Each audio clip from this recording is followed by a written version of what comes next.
It's now my great pleasure to introduce our keynote speaker. Let me start by reading their bio. Hamid Sinno is a New York-based musician, poet, vocal instructor, and social justice advocate.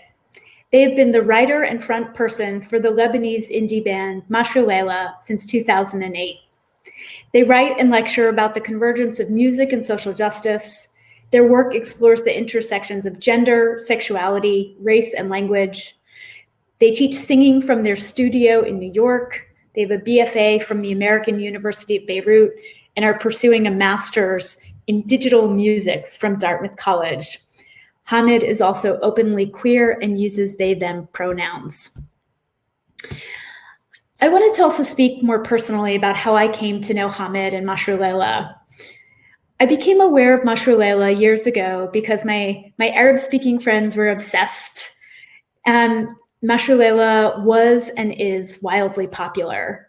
One of their albums hit #1 on the local iTunes channel. They reached #11 on the international Billboard charts. And one of their videos has more than 3 million views. And I promise I only watched 1 million of those views. But the truth is that I really came to know Mashrouʼ Leila after their concert in Cairo in 2017. You may know the story. Concert goers felt so accepted and celebratory and brave that several people unfurled a rainbow flag. And you can just imagine it. You're at a concert with your favorite bands, fronted by an openly queer person, and you feel totally alive, like the whole world is with you. And Hamid later wrote about it and said, quote, "For one night, Cairo is theirs. The queers have won the Arab Spring." Sadly, unfurling the rainbow flag led to a crackdown by Egyptian authorities. At least 70 people were arrested. One of those was Sarah Higazi, a strong queer activist who had unfurled one of the rainbow flags.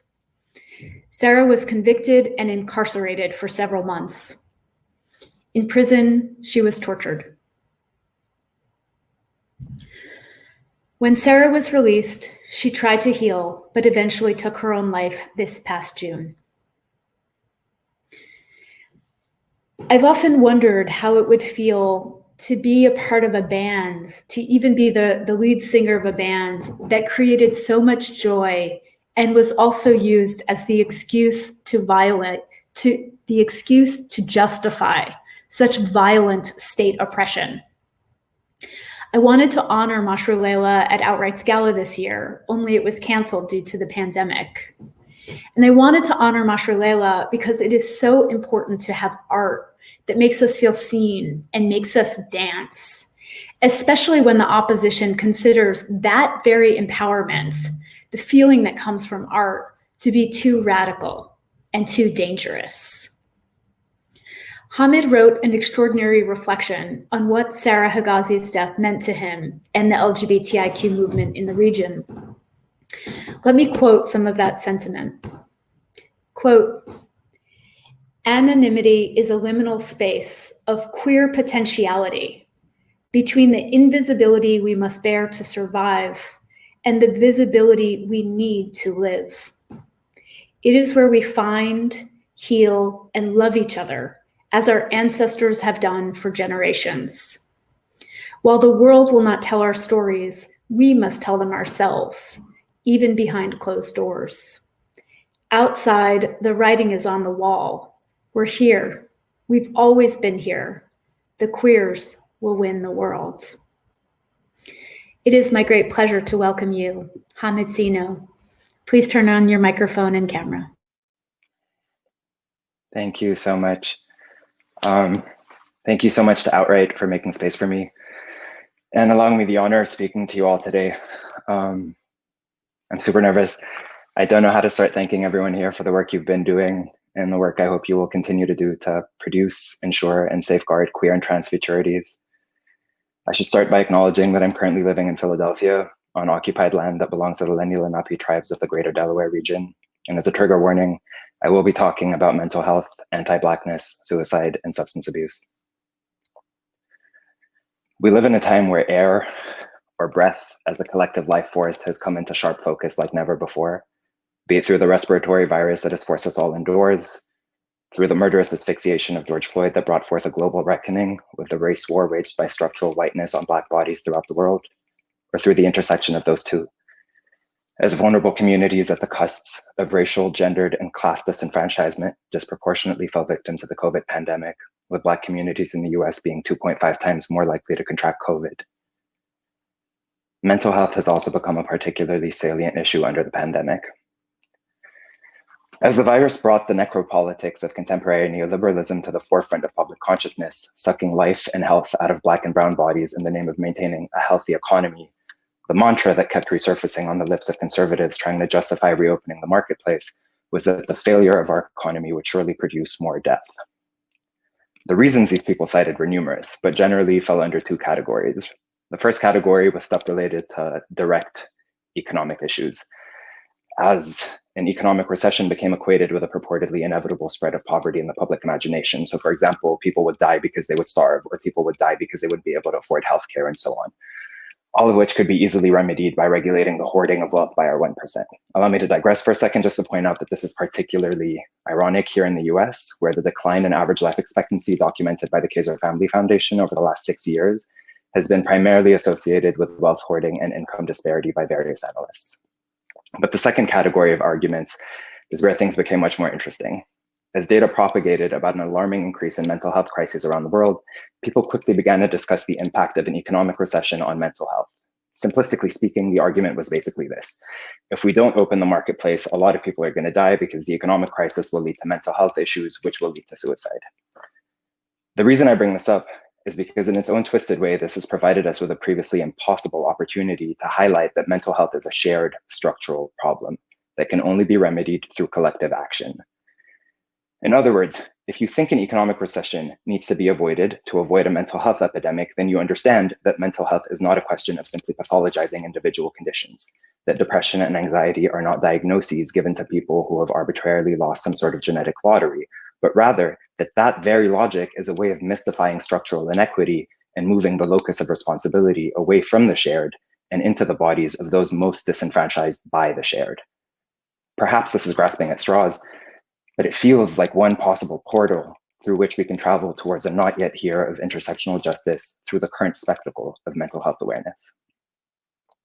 Earlier this year, a woman named Sarah Higazi, a communist, feminist, anti-racist, and queer liberationist, died by suicide. This happened 3 years after she received asylum in Canada, having been forced to move there to flee further political persecution by the Egyptian state and its vicious security apparatus, because she had the courage to raise a rainbow flag in solidarity during my last concert in Egypt, which resulted in her detainment for 3 months, during which she was repeatedly tortured and abused by the Egyptian state. As news of her passage spread around the world, too many were quick to point out mental illness and her depression.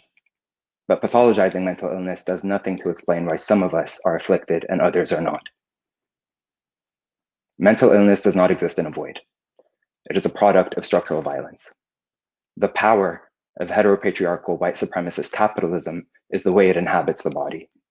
We are born into trauma, and we carry it with us wherever we go. Minorities show higher death rates in every kind of natural death.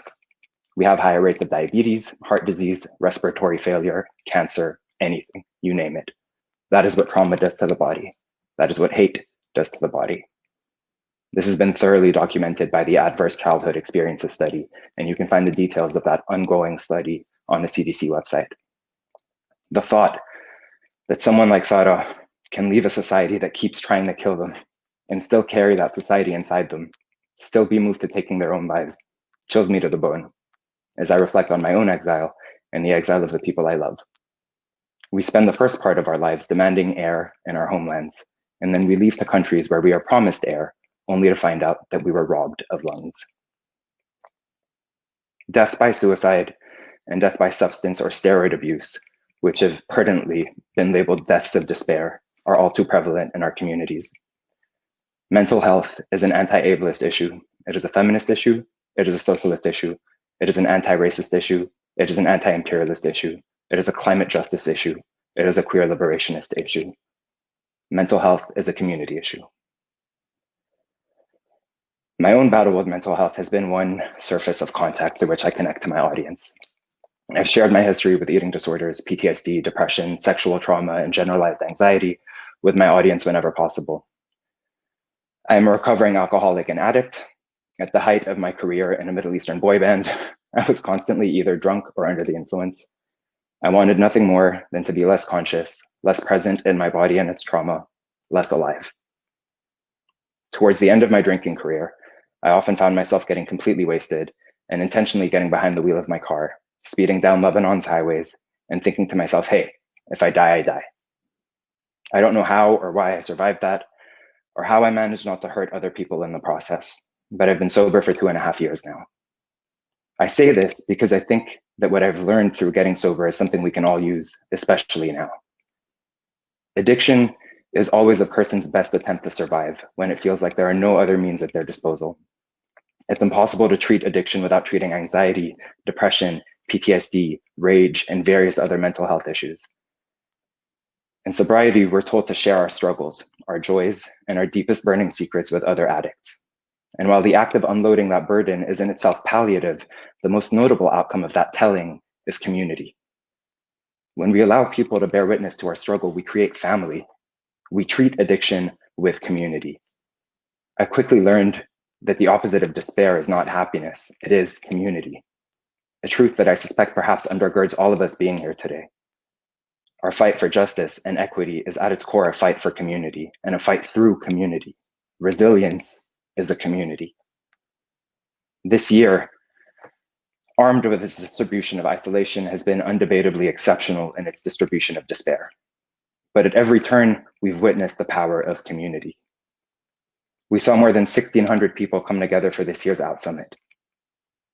We saw people around the entire globe organize vigils for Sarah Higazi, letting young queers around the Arab world know that they are loved. We saw communities come together to fight the pandemic and a world work together to find a vaccine. We saw protests all over the world in the wake of the murder of George Floyd, demanding an end to systemic anti-Blackness. We saw 15,000 people march through Brooklyn to demand justice for trans Black lives. We saw people organizing to raise money for bail funds around the US, bringing prison abolitionism into mainstream conversation like never before. We saw people around the world come together to raise money for Beirut after the criminal negligence of the Lebanese state resulted in the port explosion on the 4th of August. And I'll put a link in the chat in a second to a fundraising effort by Outright International. But we saw, and we saw, and we saw, and we saw. In my own life, community has always saved me.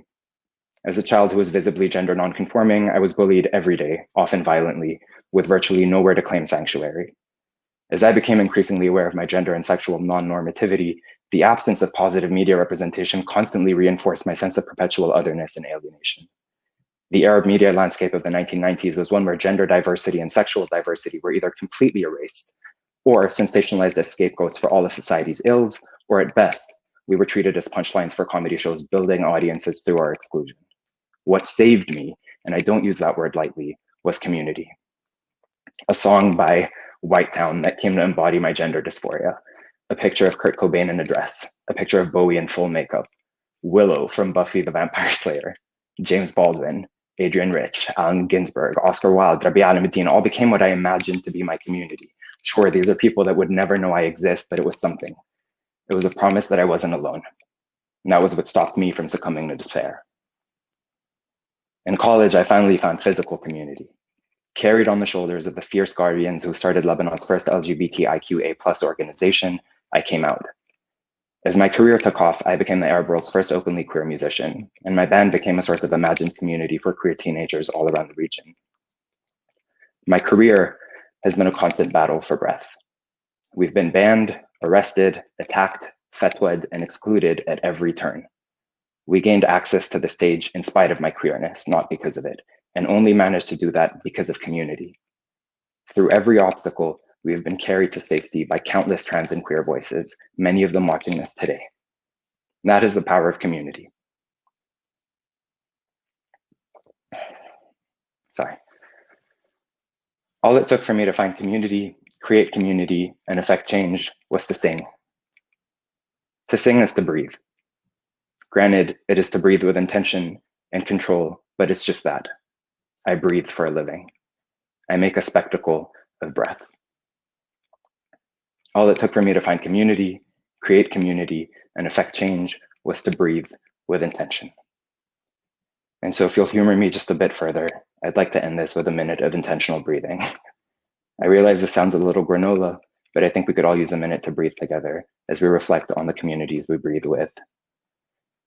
I can't see you, so I'm just going to trust that you're going to close your eyes and breathe with me while I use my best ASMR voice and turn off my camera. Close your eyes. Take a deep breath. Hold it in for 3 seconds. 1, 2, 3. Now exhale. Take a deep breath. Tell yourself that for the next 60 seconds, all you need to be doing is to breathe. Now exhale. Inhale. As you draw breath from that shared life force, feel it fill your body with vitality. Now exhale. Inhale. Remember that you are able to breathe because of the gifts given to us by our queer and trans ancestors and foreparents. Now exhale. Inhale. Remember that what we exhale, someone else will inhale. Now exhale. Take a deep breath. Remember that we are all bodies fighting for breath, and that we can't be together as bodies in a room, we can breathe together. Now exhale. Take a deep breath. Recognize that the work you've been doing has made an impact on countless lives, and that those lives will in turn produce immeasurable change. Now exhale. Take a deep breath. Remember that you deserve it. Now exhale.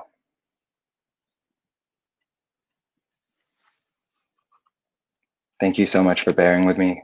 This has been such an honor. God bless. Have a good one. Thank you.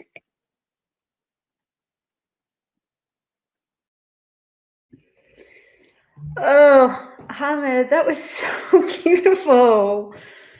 You just have us all crying. Thank you for that, Hamid. I want to quote back a few of Hamid's beautiful words, because I don't think they're the words people have courage to say all the time. Mental health is a structural problem. Minorities show higher rates of death in every category because that is what trauma and hate do to the body. We were promised air only to find out we don't have lungs. Mental health is a feminist, anti-racist, anti-imperialist, pro-climate justice, queer justice, and community issue. We treat addiction with community, and in my own life, community has always saved me. Thank you, Hamid.